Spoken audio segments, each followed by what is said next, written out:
Good morning students. D academy में आपका स्वागत है। मैं सुभाष गर्ग। आज अपन नेक्स्ट चैप्टर शुरू करेंगे, नया चैप्टर शुरू करेंगे, थर्ड चैप्टर, जिसका नाम है परागण, निषेचन, भ्रूणपोष व भ्रूण का परिवर्तन।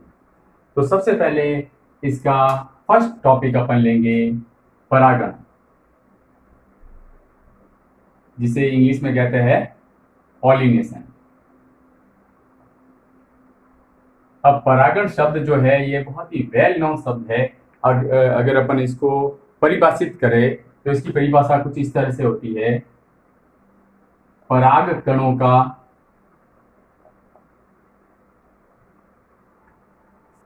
पुष्प के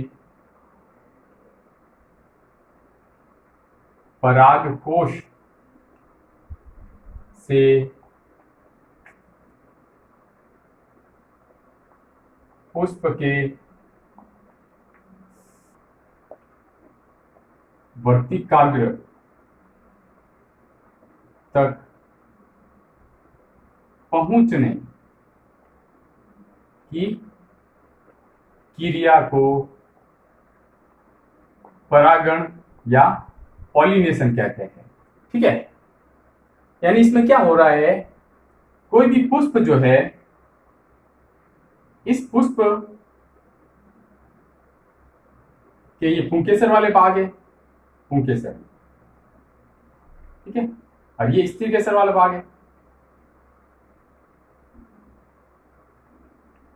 जिसे अपन अंडक भी कहते हैं, और संयुक्त रूप से इसको जायन कहते हैं, और संयुक्त रूप से इसको पुमन कहते हैं।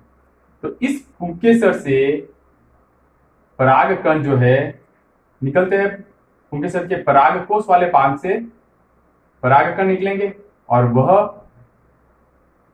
किसी भी माध्यम से, वायु है या कीटों के माध्यम से है, किसी भी माध्यम से इस वर्तिकाग्र तक पहुंचेंगे। ठीक है ना। तो ये यहां से यहां पहुंचने की जो क्रिया होती है, इसको परागण या पॉलिनेशन कहते हैं।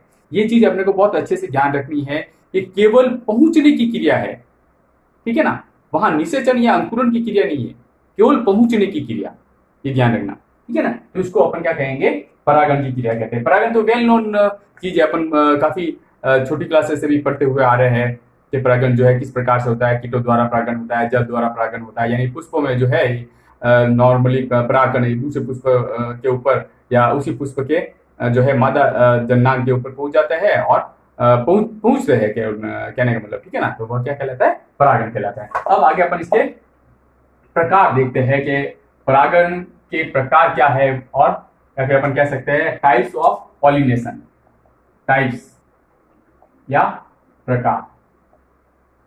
अब प्रकार जो होते हैं वह इसके दो प्रकार होते हैं।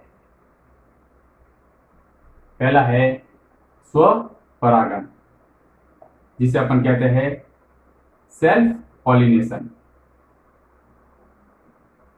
ठीक है, और दूसरा इसका प्रकार हो जाएगा पर परागण, जिसे इंग्लिश में कहेंगे क्रॉस पॉलिनेशन। ठीक है।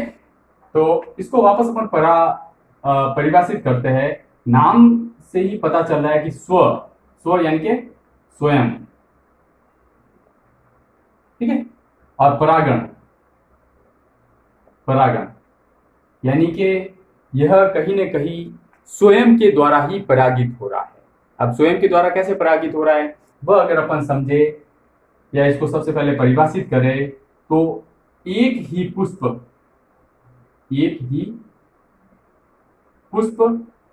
या एक ही पादप के अन्य पुष्प तक पराग कणों के पहुंचने की क्रिया को क्या कहेंगे, अपन स्वपरागण कहेंगे। यानी कि अगर अपन इसको थोड़ा सा और अगर समझने का प्रयास करें तो जैसे कि ये एक पुष्प है और ये दूसरा पुष्प है, यानी पादप एक ही है, ठीक है ना, पादप एक ही है।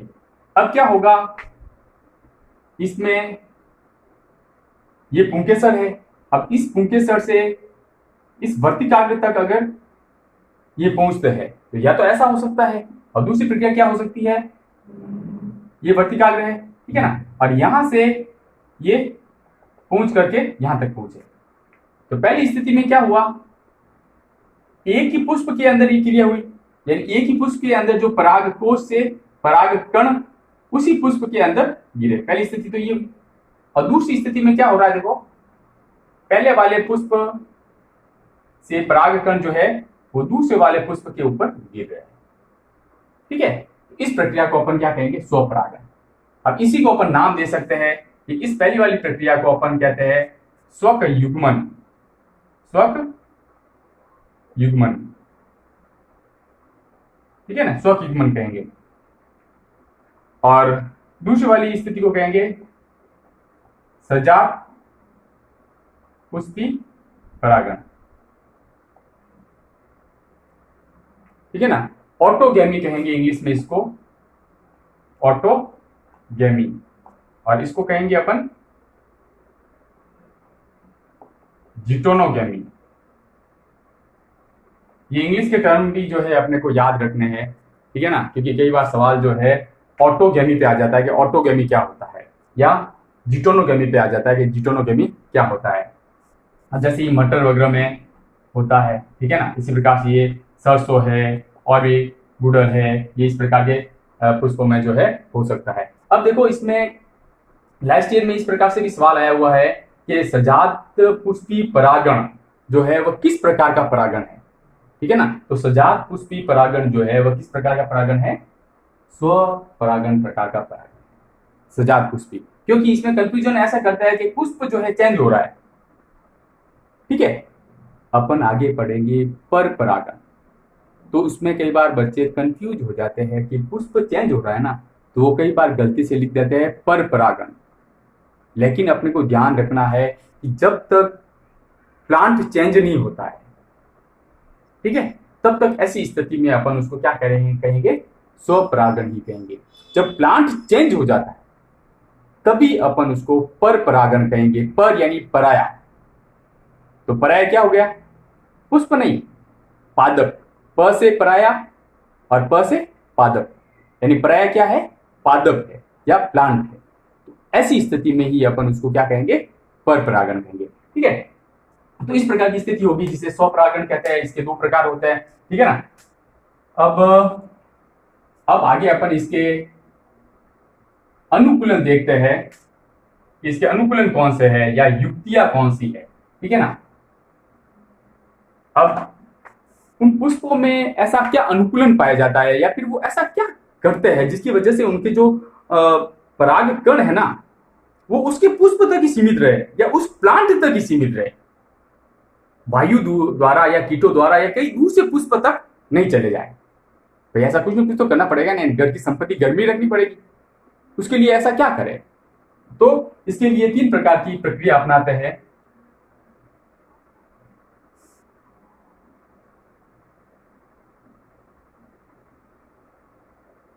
पहला जो होता है वह पहले वाले प्रकार को अपन कहेंगे उभयलिंगिता, उभयलिंगिता,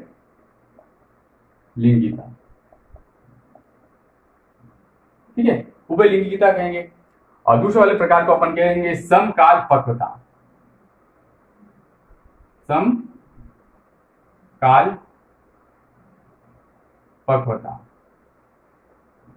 समकाल पक्वता, ठीक है। और तीसरी वाली स्थिति को अपन कहेंगे अनुन्मील्यता, अनुन्मील्यता,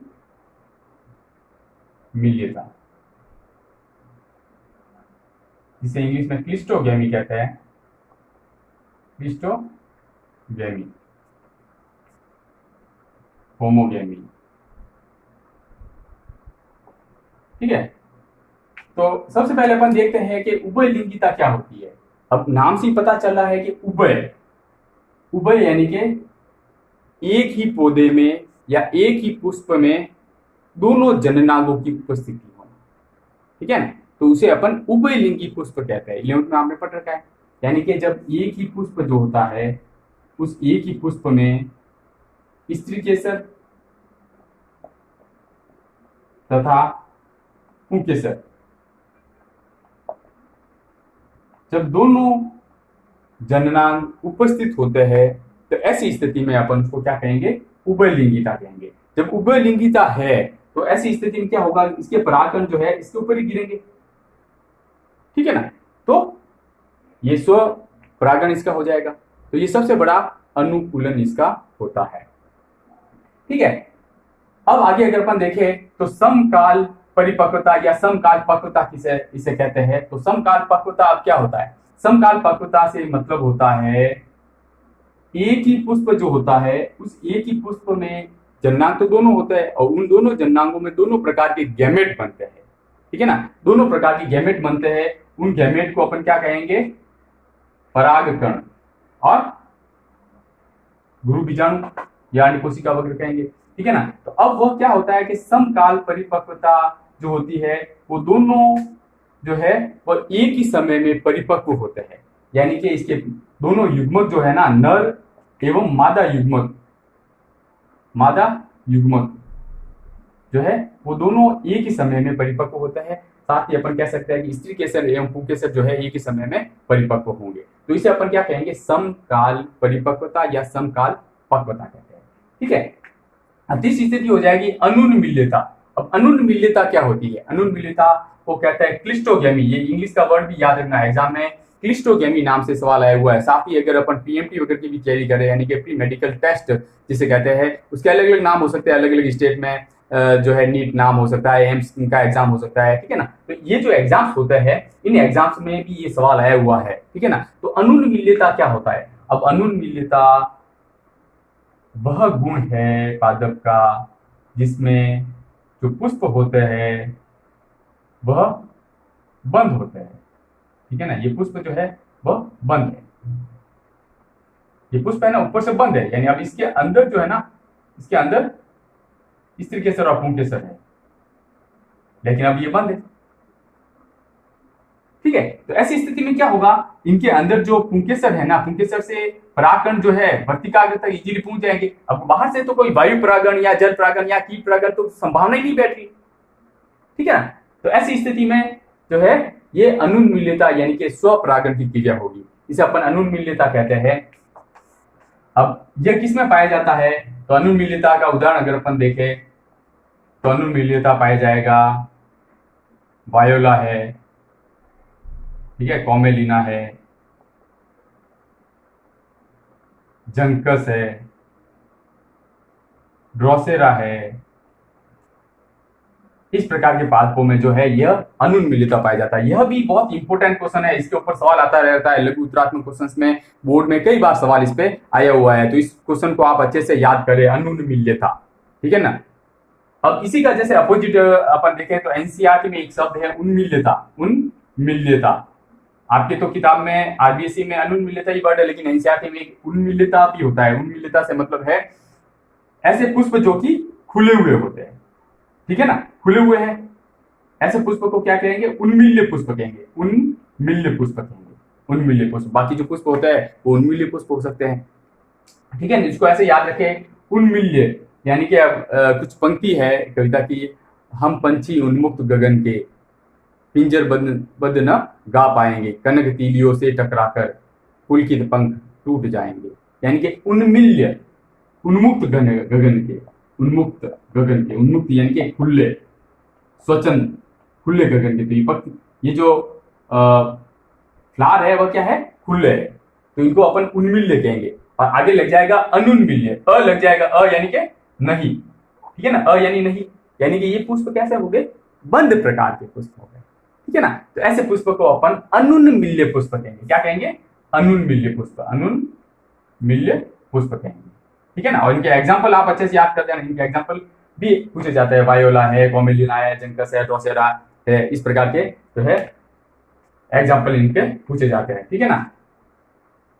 तो ये पर परागण जो है, ये स्वपरागण अपन ने पढ़ा था।